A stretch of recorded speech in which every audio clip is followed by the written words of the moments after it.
السلام علیکم ورحمۃ اللہ وبرکاتہ۔ الحمد للہ نحمده ونستعینه ونستغفره ونؤمن به ونتوکل علیہ ونعوذ باللہ من شرور انفسنا ومن سیئات اعمالنا من يهده اللہ فلا مضل له ومن يضلله فلا هادي له ونشهد أن لا إله إلا الله وحده لا شريك له ونشهد أن سيدنا وسندنا ومولانا محمدا عبده ورسوله وصلى الله تبارك وتعالى عليه وسلم تسليما كثيرا كثيرا أما بعد فأعوذ بالله من الشيطان الرجيم بسم الله الرحمن الرحيم واتل عليهم نبأ ابني آدم بالحق إذ قربا قربانا فتقبل من أحدهما ولم يتقبل من الآخر قال لأقتلنك قال إنما يتقبل الله من المتقين لئن بسطت إلي يدك لتقتلني ما أنا بباسط يدي إليك لأقتلك إني أخاف الله رب العالمين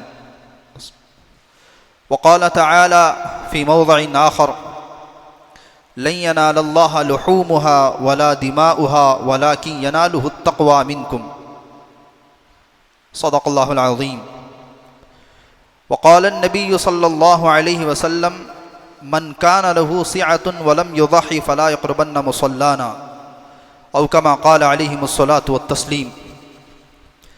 ہر قسم کی تمام تعریفیں سزاوار ہوں اس خالق کائنات پر جو تمام جہانوں کا پالنہار ہے۔ درود و سلام ہو ذات قدسی وشیم صاحب الجود والکرم تاجدار حرم نبی اکرم صلی اللہ علیہ وسلم پر اور آپ کی آل اور اولاد پر، تمام صحابہ پر، تابعین پر، تبع تابعین پر، متبعین پر، تمام اولیاء اللہ پر، اسی طریقے سے یہ سلسلہ چلتا رہے قیامت تک کے آنے والے تمام مسلمانوں پر۔ میرے محترم عزیز دوستوں، بزرگوں اور نوجوان ساتھیوں، ہم جن ایام سے گزر رہے ہیں، جن دنوں سے ہم گزر رہے ہیں، یہ جو 10 دن ہیں ذی الحجہ کے شروع کے،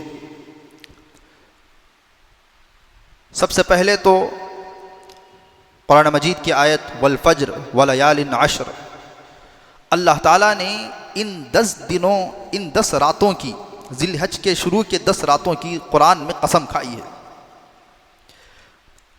راتوں کی قسم کھانے کی وجہ یہ ہے کہ عربوں میں راتوں کو بولنے کا رواج تھا، بھئی آپ مجھے 10 رات وقت دے دیں، ہمارے یہاں دنوں کا رواج ہے کہ 10 دن اور ٹائم دے دیں، تو بات ان کو سمجھانے کے لیے راتوں کی قسم کھائی گئی ہے۔ اس کے علاوہ حضور پاک صلی اللہ علیہ وسلم نے ارشاد فرمایا کہ رمضان کے مہینے کے بعد ان 10 دنوں کی جو فضیلت ہے وہ بقیہ کسی اور دن میں نہیں ہے، ذی الحجہ کے جو 10 دن ہیں۔ اس کے علاوہ نبی کریم صلی اللہ علیہ وسلم نے ارشاد فرمایا کہ یہ جو 10 راتیں ہیں، ہر رات شب قدر کے برابر ہے۔ 10 کی 10 راتیں، ہر رات اس میں جو ہے شب قدر کی برابر ہے۔ اس میں عبادت کرنا، اس میں ذکر و اذکار کرنا، یہ ویسے ہی ہے جیسے شب قدر میں ذکر و عبادت کرنا اور جو ہے اللہ کا قرب حاصل کرنا ہے۔ اس کے بعد جو بات مجھے عرض کرنی ہے، انشاءاللہ 2-4 دن میں مسلمانوں کے لیے نہایت ہی خوشی کا موقع ہے کہ اللہ تعالیٰ نے ہمارے لیے 2 عیدیں منائی ہیں، مسلمانوں کے لیے 2 عیدیں ہیں۔ اس کے علاوہ جمعے کا ایک دن ہے جس کو حضور پاک صلی اللہ علیہ وسلم نے سید الایام فرمایا ہے، ایک چھوٹی عید۔ اور یہ جو 2 عیدیں ہیں، عید الفطر اور عید الاضحیٰ، اس کے علاوہ مسلمانوں کی اور کوئی تیسری عید نہیں ہے۔ ایک رمضان کی عید ہے اور ایک قربان کی عید ہے۔ عید قربان. قربان جو ہے یہ عربی لفظ ہے قرب سے، قریب، یعنی قربانی کو قربانی ہی اس وجہ سے جو ہے کہا جاتا ہے کہ قربانی قرب سے ہے، اس سے اللہ کا قرب نصیب ہوتا ہے. اور قربان کہتے ہیں عید قربان میں، قربان مبالغے کا صیغہ ہے، اللہ کی زیادہ قربت حاصل ہوتی ہے. عربی میں فعلان جو وزن آتا ہے یہ کثرت کو بتانے کے لیے آتا ہے. جیسے قرات کے معنی پڑھنے کے ہیں، قرات کے معنی پڑھنے کے ہیں، لیکن قرآن کے معنی وہ کتاب جو زیادہ پڑھی جانے والی ہے، قرآن فعلان کے وزن پر. اسی طریقے سے عربی میں عطشان زیادہ پیاسے کو کہتے ہیں، غضبان زیادہ غصے والے کو کہتے ہیں، فہو غضبان علیہ، وہ تو مجھ پر بہت ناراض ہے. اور رمضان بھی اس وجہ سے کہتے ہیں کہ رمضان کے معنی جو ہے جلا دینے کے آتے ہیں، گناہوں کو اللہ تعالیٰ انسان کے گناہوں کو، اس کی برائیوں کو جلا دیتا ہے. رمضان کے معنی بہت زیادہ جس میں بندوں کے گناہ کو جلا کر کے معاف کر دیا جاتا ہے اور بندوں کی مغفرت کی جاتی ہے. تو اسی سے عید قربان ہے، قربانی، اللہ سے زیادہ قرب. عبادات کے جو پس منظر ہے، ہر عبادت کا ایک الگ الگ پس منظر ہے. نماز کا ایک الگ پس منظر ہے، روزے کا ایک الگ پس منظر ہے، اور ہر عبادت کے اثرات بندوں پر الگ الگ پڑتے ہیں. ہر عبادت کا فائدہ الگ ہوتا ہے. تو قربانی سے اللہ تعالیٰ کے بندہ جو ہے بہت زیادہ قریب پہنچ جاتا ہے. اور قربانی بہت پرانی عبادت ہے، حضرت آدم علیہ السلام کے دور سے چلی آ رہی ہے. اللہ تعالیٰ نے قرآن مجید کے اندر ارشاد فرمایا وَاتْلُ عَلَيْهِمْ نَبَأَ ابْنَيْ آدَمَ بِالْحَقِّ، اے اللہ کے نبی آپ لوگوں کے سامنے حضرت آدم کے 2 بچوں کا سچا واقعہ پڑھ کر کے سنائیں. وَاتْلُ عَلَيْهِمْ نَبَأَ ابْنَيْ آدَمَ بِالْحَقِّ اذ قربا قربانا فتقبل من احدهما ولم يتقبل من الاخر. جب حضرت آدم کے 2 بچوں نے، حابیل اور قابیل نے، اللہ کی بارگاہ میں قربانی کو پیش کیا تو ان دونوں میں سے ایک کی قربانی قبول کر لی گئی اور ایک کی قربانی کو جو ہے قبول نہیں کیا گیا. ابھی میں اس کی تشریح میں آ رہا ہوں. واقعہ کیا تھا؟ قابیل گندم، گیہوں کا ڈھیر لا کر کے پہاڑ کے اوپر رکھا تھا، اور حابیل بکرا لا کر کے رکھا تھا. اس دور میں قربانی کے قبول ہونے کی علامت یہ تھی کہ لوگ کھڑے رہتے تھے، آسمانوں سے آگ آ کر کے جس کی قربانی کو اللہ تعالیٰ قبول کرنا چاہتا تھا آگ اس کو جلا دیتی تھی، اور جس کی قربانی قبول نہیں، راندہ درگاہ ہے، اس کو آگ چھوتی نہیں تھی، آگ اس کو پکڑتی بھی نہیں تھی. ظاہر بات ہے کتنی انسان کو ذلت بھی ہوتی ہے. اللہ کا فضل، اللہ کا شکر جو ہے اللہ نے اس امت کے ساتھ یہ معاملہ نہیں کیا کہ دنیا میں ہی کس کی قربانی قبول کی جائے گی، دنیا میں ہی کس کی قربانی قبول نہیں کی جائے گی. وہ معاملات طے نہیں ہوتے ہیں، اللہ نے اس کو آخرت کے لیے رکھ دیا ہے. اصل میں اس دور میں حضرت حوا کو جتنی اولادیں ہوئی ہیں وہ جڑوا اولادیں ہوئی ہیں، سوائے حضرت شیس کے. حضرت شیس علیہ السلام حضرت حوا کو ایک سنگل بچہ پیٹ میں پیدا ہوا تھا. اس کی وجہ نبی کریم صلی اللہ علیہ وسلم کا آپ نسب دیکھیں گے تو حضرت شیس سے ہو کر کے حضرت آدم کو پہنچتا ہے. تو حضرت آدم کی پیٹھ سے نبی کریم صلی اللہ علیہ وسلم کو اللہ نے جب منتقل کیا دوسرے کی پیٹھ میں، حضرت شیس کی پیٹھ میں، تو وہ بچہ سنگل پیدا ہوا. اس سے پہلے بھی میں بیان کر چکا ہوں، حضرت حوا کہتی ہیں تمام بچے جڑوا پیدا ہوئے، ایک بیٹا ایک بیٹی، ہر وقت میں جڑوا بچے. حضرت شیس یہ تنہا پیدا ہوئے، اور حضرت شیس جب پیٹ میں ٹھہرے تھے، پیٹ کے اندر، پیٹ کے باہر سے ہی بچہ پیٹ کے باہر نظر آتا تھا، اور نور، پیٹ میں پورا نور بھرا ہوا تھا، اجالا، روشنی، جیسے ہلکا سا کوئی چراغ اندر جل رہا ہو. تو اس وقت میں حضرت حوا نے حضرت آدم سے پوچھا کہ بھی یہ کیا معاملہ ہے؟ تو حضرت آدم نے فرمایا لگتا ہے اللہ کی امانت اب تک جو میرے پیٹ میں تھی وہ آپ کے پیٹ میں منتقل ہو گئی ہے.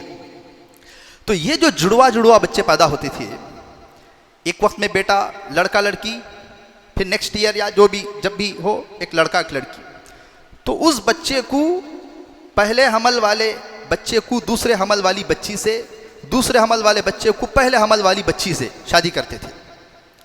مطلب کیا ہوا، ایک وقت میں جو پیدائش ہوئی ہے وہ سگی بہن بھائی مانے جاتے تھے، دنیا میں اور کوئی انسانیت بستی نہیں تھی۔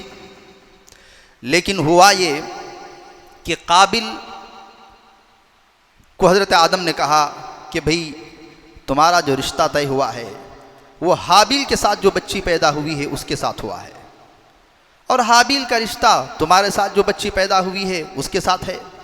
اس نے کہا نہیں، میں میرے ساتھی جو پیدا ہوئی نا بہن، میں اسی سے شادی ہوں گا۔ حضرت آدم نے فرمایا یہ نہیں ہو سکتا ہے۔ تو پھر اس پر قابل نے کہا کہ میں تو اسے عشق کرتا ہوں، وہ مجھے پسند کرتی، میں اسے پسند کرتا ہوں۔ الیاذ باللہ، یہاں وہ اسے پسند نہیں کرتی تھی، یہ ون سائڈ تھا، میں اس کو پسند کرتا ہوں۔ حضرت آدم نے کہا یہ نہیں ہو سکتا ہے، تم بھائی بہن ہو۔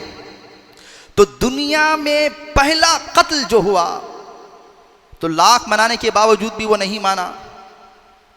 تو حضرت آدم نے کہا ایک کام ایسا کرتے ہیں، پہلے قابل نے کہا کہ تم اپنی طرف سے یہ بات کہہ رہے ہو، اللہ نے تو نہیں کہا نا ایسا شادی کرو کو۔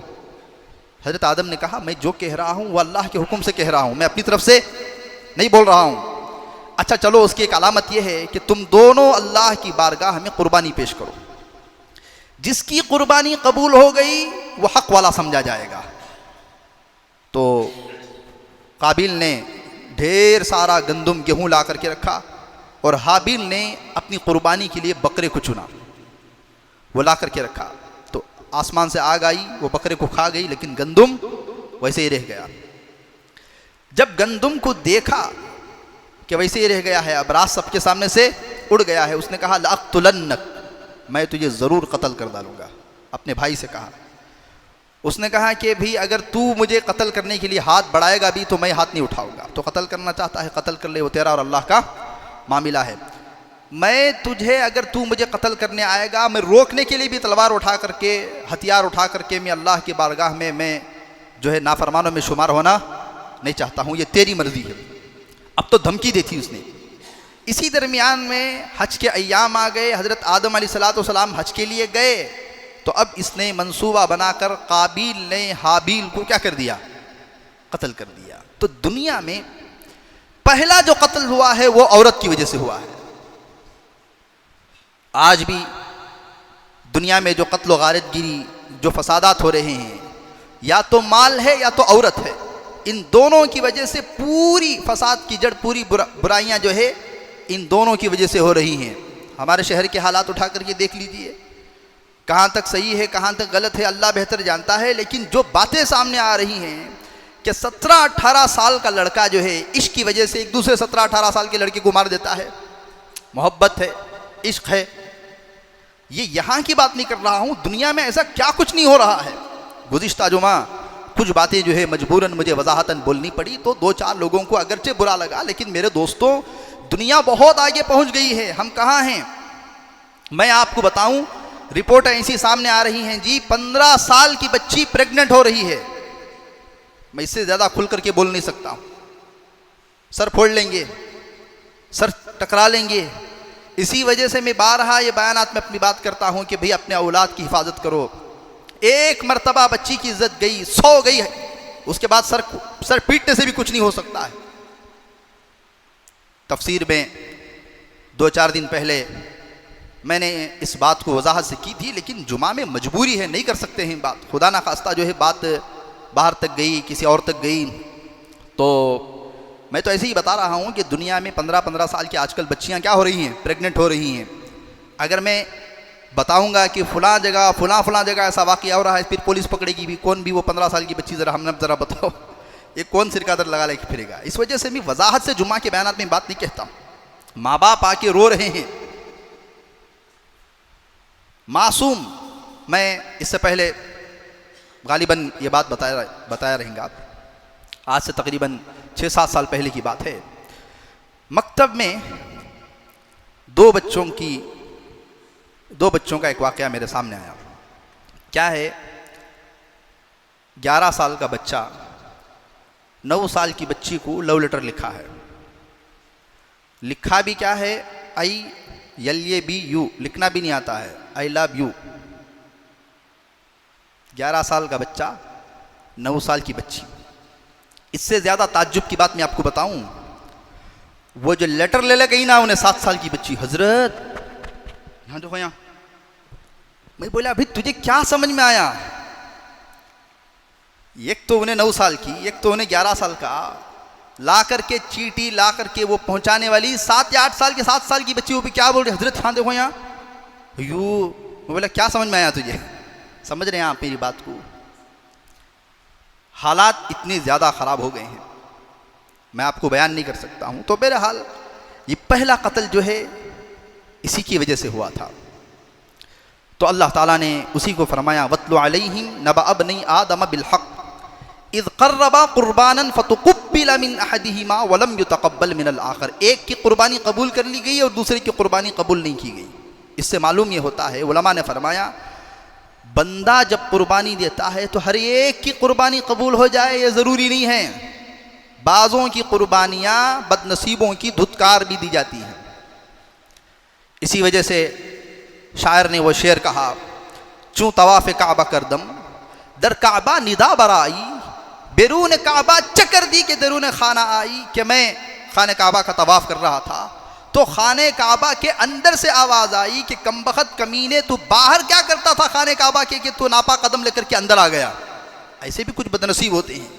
اسی وجہ سے علماء نے لکھا ہے کہ کچھ بدنصیب ایسے بھی ہوتے ہیں، مسجد کے اندر آتی ہے، مسجد کے اندر وہ بندہ آتا ہے اور دنیا والوں کو اتنا زیادہ ظلم، اور دیکھیے اللہ تعالیٰ سنگل جو انفرادی جو گناہ رہتے ہیں سمندر کے برابر بھی ہو اللہ تعالیٰ معاف کر دے گا، میرے اپنے گناہ ہیں، لیکن حقوق سے متعلق اگر کوئی گناہ ہو، دوسرے کے حقوق مارا ہے، زمینیں چھینی ہیں، پیسہ مارا ہے، پیسہ ہڑپ کیا ہے، یہ گناہ اللہ تعالیٰ معاف نہیں کرتے ہیں۔ تو فرمایا ایسا شخص جو ظالم ہے، انسانیت پر جو ظلم کر رہا ہے، اگر وہ خدا کے گھر کے اندر بھی آتا ہے تو کبھی کبھی زمین حرکت کرتی ہے، طیش میں آتی ہے، اللہ تعالیٰ سے اجازت طلب کرتی ہے کہ اے اللہ اجازت دے کہ اس کمبخت کو پھٹ کر کے میں یہی نکل جاؤں۔ سجدہ کرتا ہے تو زمین بے قرار ہو جاتی ہے، نالائق کہیں کا، ناپاک جو ہے پیشانی لا کر کے ہمارے دربار میں ٹکا رہا ہے۔ تو یہ ساری چیزیں ہیں، ہر ایک کی قربانی ڈرتے رہنا چاہیے کہ اے اللہ میری اس قربانی کو تو قبول فرما۔ لوگ نمائش کے خاطر، ریاکاری کے خاطر قربانی کرتے ہیں۔ قربانی کا اصل جو مقصد ہے وہ صرف جانور کو قربان کر دینا نہیں ہے، وہ جذبات کی قربانی دینا ہے۔ قربانی کے وقت میں جو ایک آہ نکلتی ہے نا، وہ آہ اللہ کو مقصود ہے۔ تکلیف، قربانی، جذبات کی قربانی دینا۔ لیکن جذبات کی قربانی کب ہوتی ہے معلوم؟ جانور کچھ دن پہلے لا کر کے اسے کھلائے، اسے پلائے، وہ ہمارے سے مانوس ہو جائے، وہ ہمارے سے دوستی کر لے، ہماری آواز پر وہ سامنے آنے والا بن جائے، اس کے بعد جو ہے قربانی کے دن اپنے ہاتھ سے قربان کریں، ایسا لگے گا کہ اس کے گلے پر نہیں ہمارے جگر پر چھری پھرا رہے ہیں۔ تو یہ مقصود ہے۔ آج کل لوگ کیا کرتے ہیں، پیسے والے نا، 1 دن 2 دن پہلے پیسے گنے کی نہیں کی، دیکھو کون بھی وہ گوبر، وہ موت، وہ پیشاب، وہ مینگنیاں ہے، اتنا ہمارے پاس سب ٹائم نہیں ہے، ایسی بات نہیں ہے۔ قربانی کے جانور کو اللہ کے نبی علیہ السلام نے فرمایا کھلاؤ پلاؤ، اسے موٹا کرو۔ آخری کے 2 دن ملے تو کیا موٹا کرتی ہیں اسے؟ میری بات کا برا نہ مانے، جن گھروں میں سہولت ہے ان گھروں میں قربانی کا جانور کم از کم چند دن پہلے تو لانا چاہیے۔ ٹھیک ہے شہر میں رہتے ہیں تو ہم نے اکابر کو دیکھا کہ 1 سال تک جانور کو پالتے تھے، اگلے سال جو قربانی کرنا ہے وہ اس سال لیتے تھے۔ ٹھیک ہے اتنی بڑی سہولت آج شہروں میں نہیں ہوتی ہے، اسے چارے پانی کا نظام کرنا پڑتا ہے، اسے ٹہلنے کا نظام کرنا پڑتا ہے، لیکن 15-20 دن 1 مہینہ تو پہلے لا سکتے ہیں۔ آج کل مدارس میں بھی بکروں کی قربانی کا سلسلہ کیا ہو گیا، شروع ہو گیا۔ بڑے جانور کی قربانی چلو سمجھ میں آتی تھی، بھی لوگوں کو 7 جنے ملنا ذرا مشکل ہوتا ہے، تو یہ لوگ جو ہے ایک جوائنٹ کر کے دے دیتے تھے کہ آئی بھی ایک ہمارے پاس بھی 2 جنے ہیں، آپ 2 جنے، سب یہ سہولت ہوتی تھی اس میں۔ چھوٹے جانور کی قربانی غالباً گزشتہ سال یا اس سے پہلے سال ہمارے شہر کے ایک مدرسے کے محتمیم صاحب، آپ سمجھ جائیں گے، میں ان سے بات کر رہا تھا تو انہوں نے مجھ سے خود کہا کہ مولانا میں تو باقاعدہ جمعے کے بیان میں یہ بات لوگوں کے سامنے کہہ دیا ہوں کہ بھئی ہمارے مدرسے میں اگرچہ بکرے کی قربانی کا نظام ہے لیکن وہ ہر ایک کے لیے نہیں ہے، وہ ان لوگوں کے لیے ہے جن کی اولاد، جن کے بچے فارن میں ہیں، باہر ہیں، میاں بیوی گھر میں بوڑھا بوڑھی ہیں، ان کو جانور لانے ٹائم نہیں ہے، ان کو پالنے ٹائم نہیں ہے، ان کو رکھنے کے لیے ٹائم نہیں ہے، سہولت نہیں ہے، ہم نے ان کے لیے رکھا ہے۔ بھئی جن کو سہولت اللہ نے دی ہے وہ کہاں کرے قربانی؟ اپنے گھر میں کرے، اپنے ہاتھ سے ذبح کرے، سامنے کھڑے ہو کر کے اس چیز کو دیکھے، پاک کٹ کر کے گوشت دھو کر کے گھر کو آ جانا اور پھر جو ہے ہاتھ بے میلا نہیں، کیا پیسے ہی نہ بھی سب فنش کر دیں گے، ایسی بات نہیں ہے۔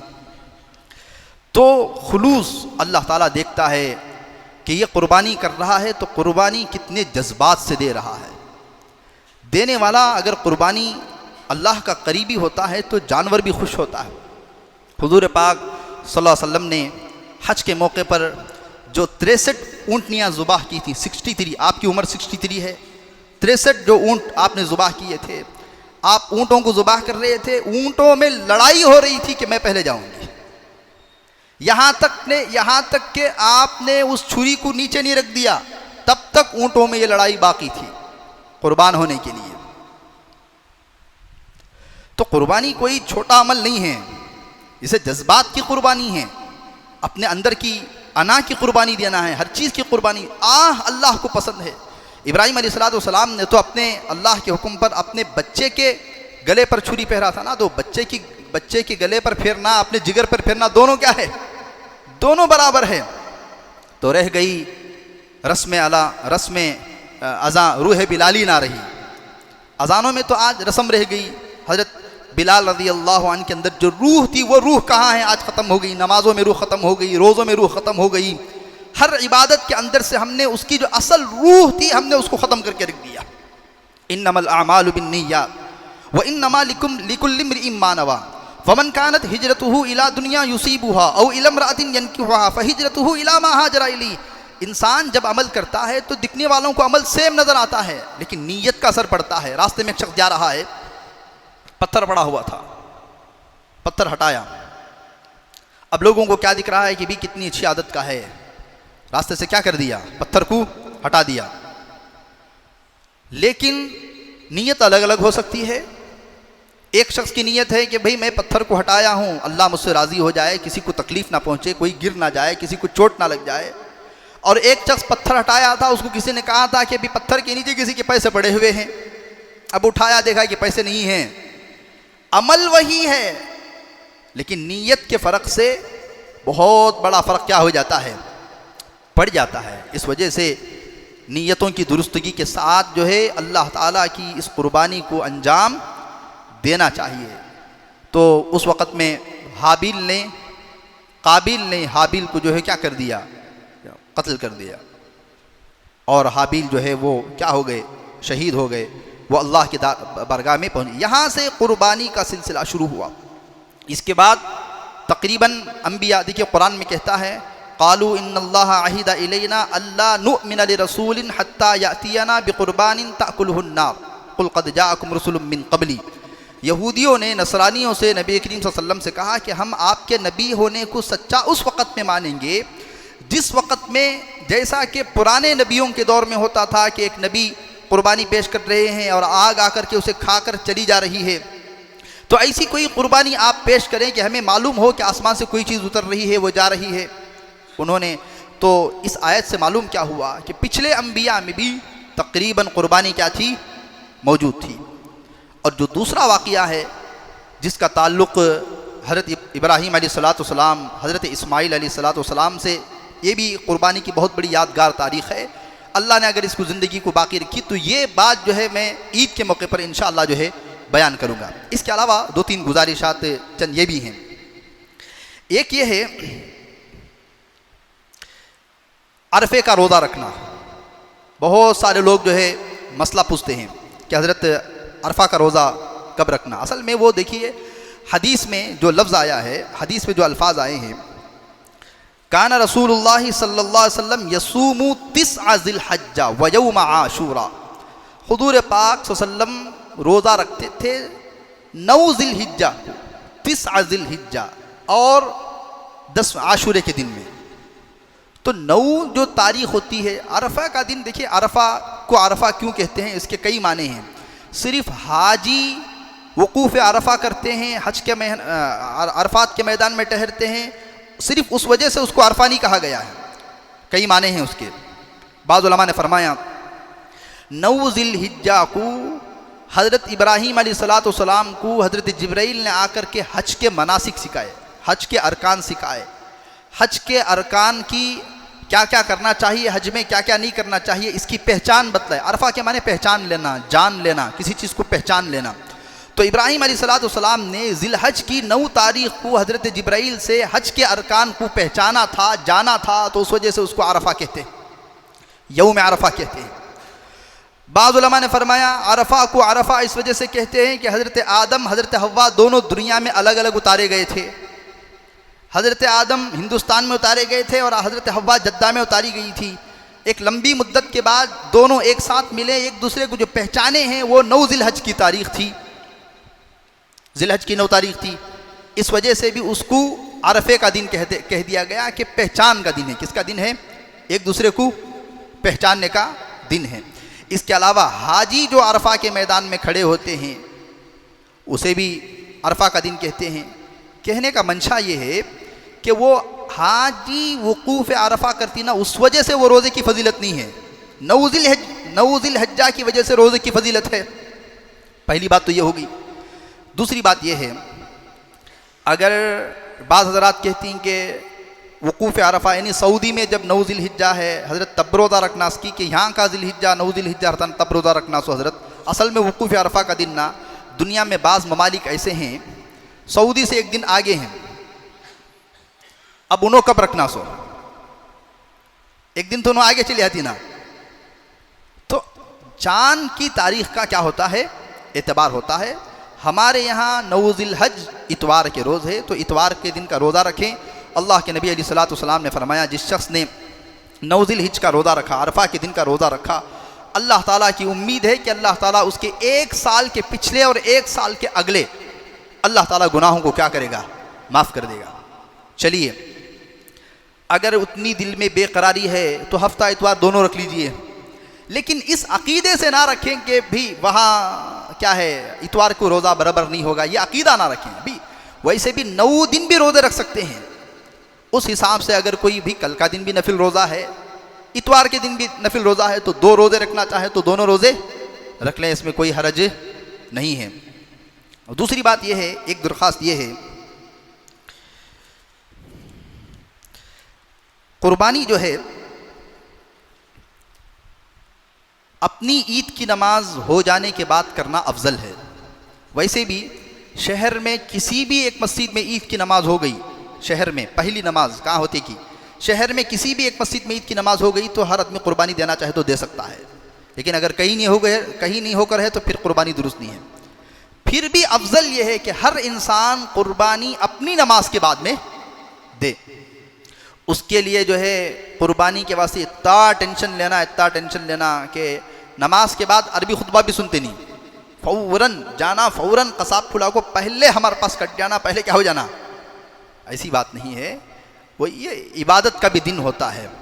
اور دوسری بات جو ہے، جانور کو بکرا ہو یا گائے ہو، اس کو جو ہے اپنے ہاتھ سے ذبح کرنے کی کوشش کرے، اپنے ہاتھ سے ذبح۔ قصائی کے ذبح کرنے سے قربانی تو ہو جائے گی، میں یہ نہیں کہوں گا کہ نہیں ہوگی، لیکن اپنے ہاتھ سے قربانی کرنے کی عادت ڈالیں۔ حضور پاک صلی اللہ علیہ وسلم نے جتنی قربانی کی ہے اپنے ہاتھ سے کی ہے، کسی اور سے آپ نے کروایا نہیں ہے، اس میں ڈرنے کی بات نہیں ہے۔ اچھا میں یہاں پر ایک مسئلہ بتا دوں، اڑائی دم میں کٹنا، 3 چاقو میں کٹنا یہ ضروری نہیں ہے۔ چاقو تیز ہو، چھری تیز ہو، اسلام نے یہ بات کہی ہے کہ خبردار جانور کا اگر گلا بھی کاٹیں تو اس کو تکلیف نہ ہونے پائے۔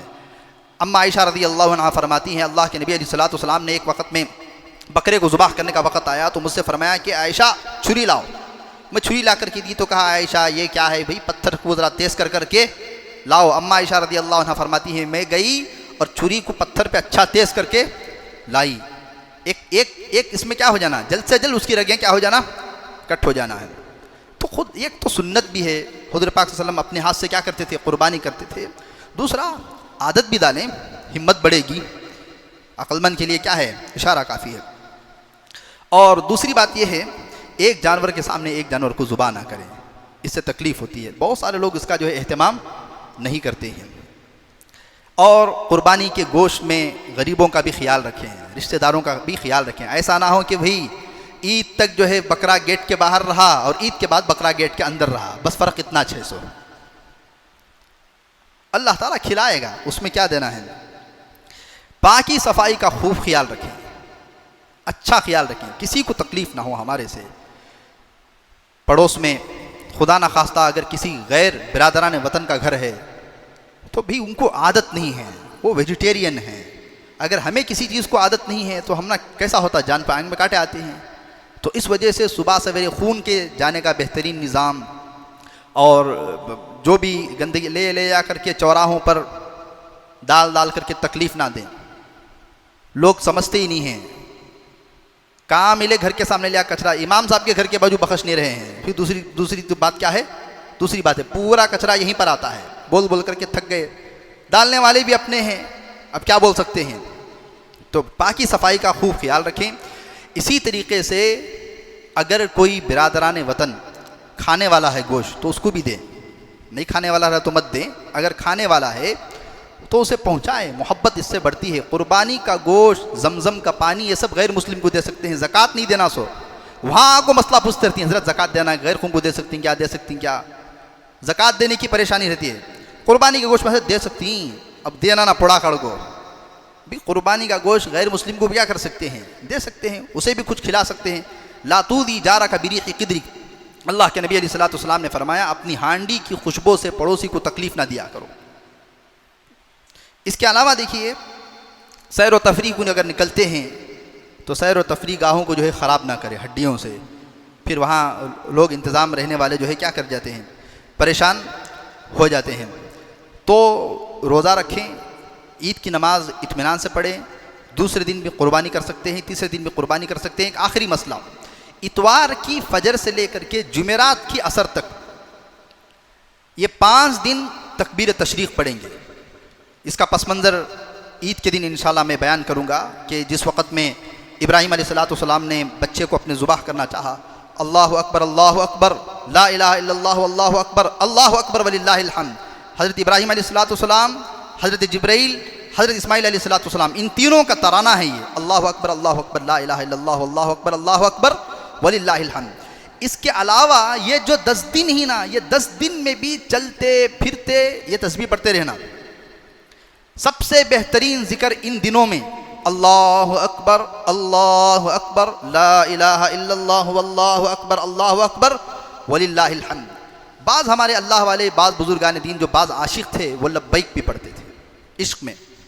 اب یہ مسئلہ آپ کوئی ایسا مسئلہ نہیں، عشق میں لبیک اللہم لبیک نمازوں کے بعد میں زور سے پڑھنے کی ضرورت نہیں ہے، پڑھو کو نہیں بول رہا ہوں، یہ عشق کی بات بول رہا ہوں، قرآن حدیث کی بات نہیں بول رہا ہوں، محبت میں، تاکہ ان کی مشابہت ہو جائے۔ اللہ تعالیٰ کسے پتہ لبیک یہاں پر کہی گئی ہو اور اللہ وہاں کیا کر لے، قبول کر لے۔ علماء نے ایسے ہی تجربے کی بات کہی ہے کہ عربی خطبے کے درمیان میں جو دعا، عربی خطبے کے درمیان خطیب جو بیٹھتا ہے اس وقت میں دعا قبول ہوتی ہے، لیکن دعا ہاتھ اٹھا کر کے نہیں کرنا، زبان سے بھی نہیں کرنا، دعا دل سے کرنا، قبول ہوتی ہے۔ فرمایا تجربے کی بات ہے، اس وقت میں جو پڑھتا ہے لبیک اللہم لبیک لبیک لا شریک لک لبیک، اللہ تعالیٰ اسے بار بار عمرے کی، بار بار حج کی توفیق دیتے ہیں۔ تو بہرحال ان 5 دنوں میں کیا پڑھنا ہے، ہر فرض نماز کے بعد 1 مرتبہ تکبیر تشریق پڑھنا ضروری ہے، مرد بھی عورتیں بھی۔ عام طور پر عورتیں بھول جاتی ہیں تو مصلی کے کنارے پر، جانماز کے کنارے پر وہ لکھ کو پن مار کو لگا ڈالنا، 5 دن سلام پھرتی کیا ہو جاتا ہے مسجد میں، پھر بھی معلوم ہو جاتا ہے، ایک بھول گئے تو دوسرے لقمہ دے دیتے ہیں، مسجد میں معلوم ہو جاتا ہے۔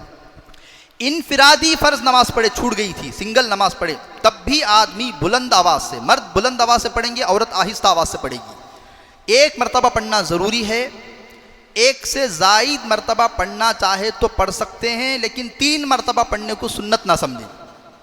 دیکھیے ایک بات کو سمجھیں، 3 مرتبہ پڑھنا چاہیں تو پڑھیں، اس کی میں نے تحقیق کی ہے، وقت نہیں ہے ورنہ میں بولتا تھا، لیکن 3 مرتبہ پڑھنے کو ضروری نہ سمجھیں، 1 مرتبہ ضروری ہے، 3 مرتبہ پڑھنا چاہے تو پڑھیں، ضروری نہ سمجھے، سنت نہ سمجھے 3 مرتبہ پڑھنے کو. پڑھنا چاہے تو 3 مرتبہ پڑھیں، 7 مرتبہ پڑھیں، 11 مرتبہ پڑھیں، جتنی چاہے مرتبہ پڑھیں. زندگی باقی تو بات باقی. وآخر دعوانا الحمدللہ رب العالمین.